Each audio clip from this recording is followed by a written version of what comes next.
Hi, and welcome to Spotlight On with the Richland Student Media. I'm Adrienne Aguilar, Editor-in-Chief of the Richland Chronicle. Here with me today is Taylor Morales, who is an activist and Parkland survivor. Hi, welcome to our studio today. Hi, glad to be here. Of course. So if that is all right with you, I would like to get in depth to what you experienced, because I don't think a lot of people have heard your story or been able to relate to it. Is it all right if I ask if you can tell it? Yes. It was on Valentine's Day, and I was in what was commonly referred to as the freshman building, and it's really just the 1200 building. And it was the last class of the day, and I was taking a math test. And what ended up happening is we heard some loud bangs, and immediately everyone got up out of their seats and quickly hid into the corner and against the wall. We were trained that you should always try to hide behind the desk because that would be the safest place in the room, but there was obviously too much and too many students, so there wasn't enough room, so a lot of us were left exposed. But I found myself in the corner of the room, pressed up against a bookshelf and a stack of chairs, and that's where I was.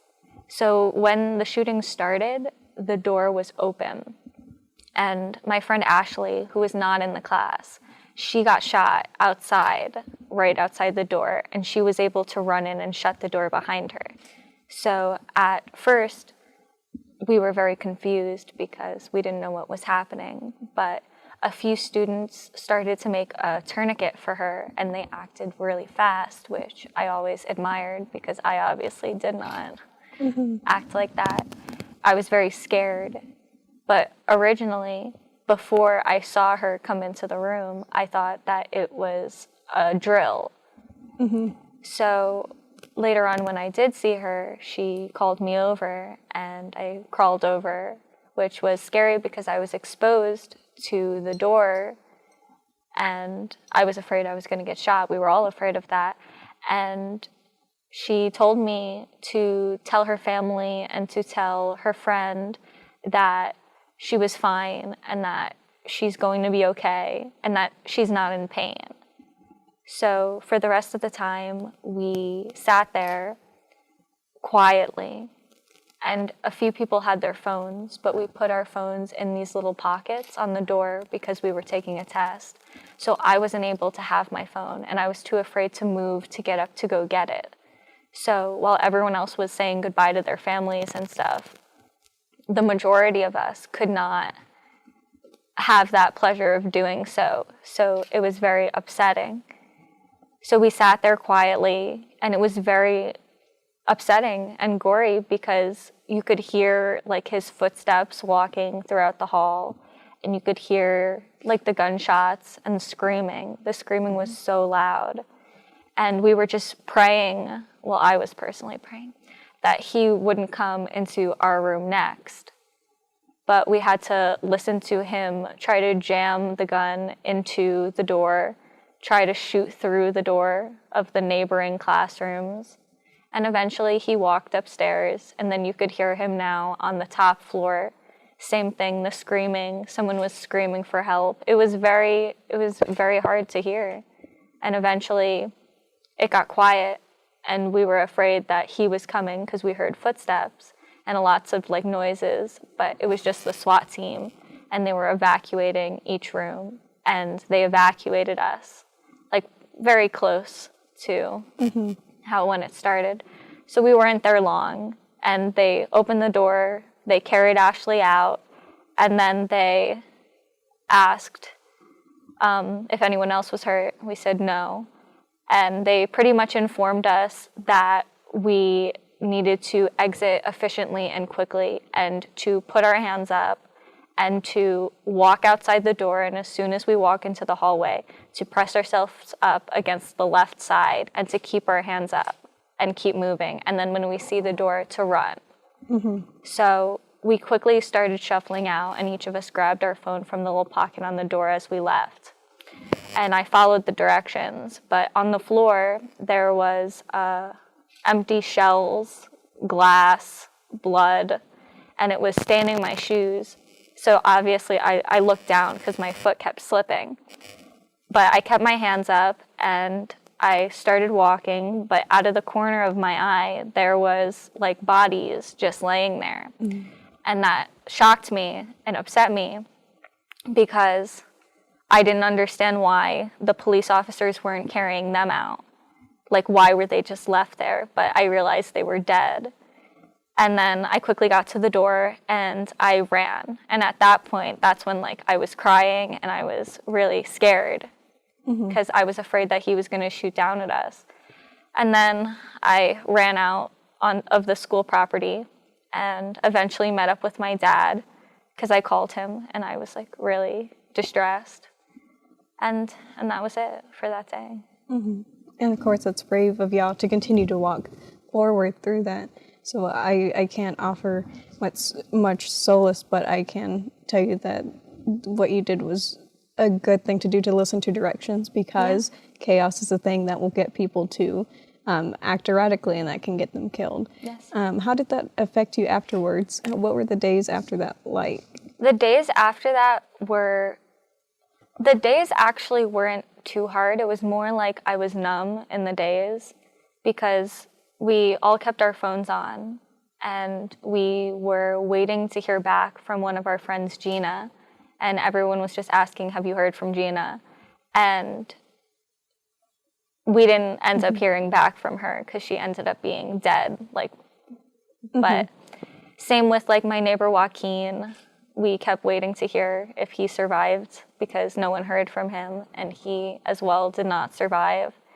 So like that was upsetting, but for most of the day part, I was numb in regards to like PTSD or stuff like that. But I was very like sad and I felt a lot of guilt. But in the night times, it was very hard for me because I would have a hard time walking from my living room to my bedroom at night. So I would call a friend to have him call me up so I could walk there because I was just so petrified.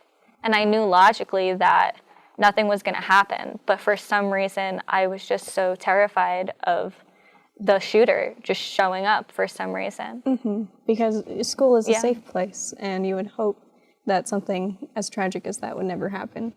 I can't. Yeah, so it affects everything. So now, even in my own home, I didn't feel safe.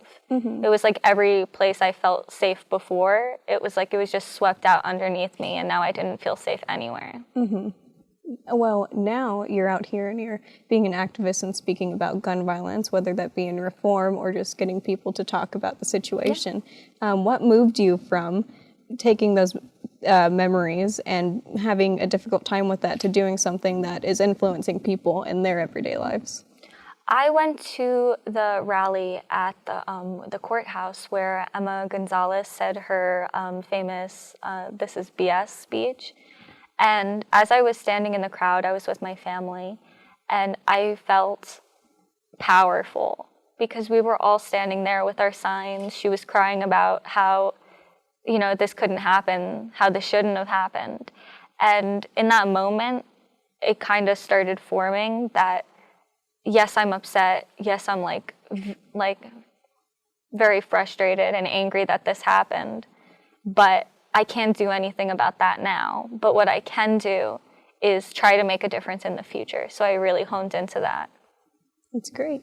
So now that we have today being election for primaries, is there anyone that you have felt has spoken to what you believe in moving forward with reform or just regulations in general?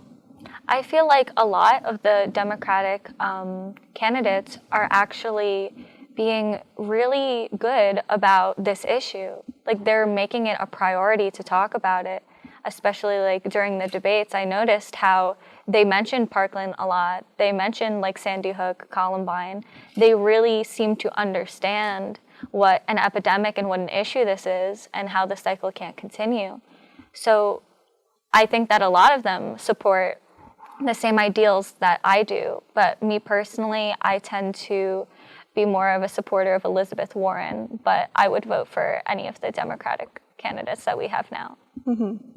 And also, this is something that I think is very generational for you and me, is that we've learned in school how to react If Yeah. someone who was a shooter were to come in, that is something I don't think a lot of people, especially people who are the majority voters, tend to recognize or be compassionate or emphatic towards. So what they're doing is we have a little bit of a misunderstanding. Is there a way that you would say or get people to be encouraged to kind of connect with that? Because we see things from the news perspective that happened there and that happened over here, but it won't ever happen in my school or my town or my state.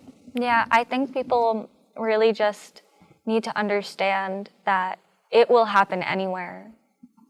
This issue is not biased to race, class, religion, gender. There's nothing that it leans, like specifically, it can just happen anywhere. School shootings can happen anywhere. So it can be you immediately. Like it'll just take that one time, that one kid, that one incident, and your whole life will change. So even if you haven't personally yet been affected by gun violence, you have to understand that not only should you care that it's happening to other people, but it should motivate you to know that it can easily happen to you as well. Is there anything that you hope would happen, whether it be in politics or just out in the real world, that people would do to kind of acknowledge that, yes, these things are real, and it's not just stories that we hear through a television screen? Yeah, so I personally feel that our gun laws right now are flimsy. I feel that there's a lot of loopholes involved and that a lot of things need to be changed involving it. We need firmer background checks. We need universal background checks. We need a ban on bump stocks. We need the implementation of red flag laws. And as I say this, I mean all of this universally. I don't mean a state-by-state situation. I think there should be... Federal? Yes, yeah. It needs to be federal. It can't be just state legislatures anymore because it's very easy for someone from one state that has lax gun laws to just bring that gun into the neighboring state. And it would be so easy. And also, here in Texas, this is where it starts to get a bit tricky because federal is a great idea, and I think it works really well on paper. For Texas, though, guns are a part of the identity, part of liberty, and while I do side with you, there are people who will say that taking it away or restricting it would be a bad idea that would encourage people to kind of retaliate. Is there a way we can have laws that are safe and able to protect their people without infringing on whether it be the Second Amendment or just gun laws in general? Yeah, I am a strong supporter in like all the amendments. I believe that strongly, but I don't believe that it's untouchable. I think that the Founding Fathers wanted us to be able to use this, the Constitution, for years on years to come, and they expected modifications to take place. We have restrictions regarding all the other amendments, but yet for some reason people believe that for the Second Amendment that no one can change it at all. When it comes to the First Amendment, there are limitations on what we can say in certain situations, on certain locations. You can't scream fire in a movie theater. When it comes to school, you give up some of your First Amendment rights. And that's just what needs to happen for the safety of others. So there's no reason that now that society has changed to the extent that it has, that the Second Amendment is not removed, but just to be adjusted to how society is currently. That's great. Do you have anything else you would like to say? I would like to say how important it is for people to vote, because people will only take us seriously if we show up at the polls. We need to hold state and federal legislatures accountable and force them to do their jobs, because they are supposed to be representing us. And they seem to be, not all, but most of them, distracted by money or by ulterior motives. And they're not doing their job to represent the majority of the people. And the majority of the people do want the gun laws that I'm specifically talking about now. 97% of people want universal background checks. Like, these are laws that the general population believe in, that don't infringe on the Second Amendment, but just adjust it. But yet we don't have it right now because of who's in charge. So we need to go out and vote to put people who will listen to us in charge. Your politics should reflect what your people want. Yes. And that would be the only way for any reform to take place. Yeah. So I think we are all finished. So thank you for joining us today. And for any extra information, you can make sure to reach us at richlandstudentmedia.com, and we'll have everything posted up there later. Thank you for joining us, and we'll see you next time.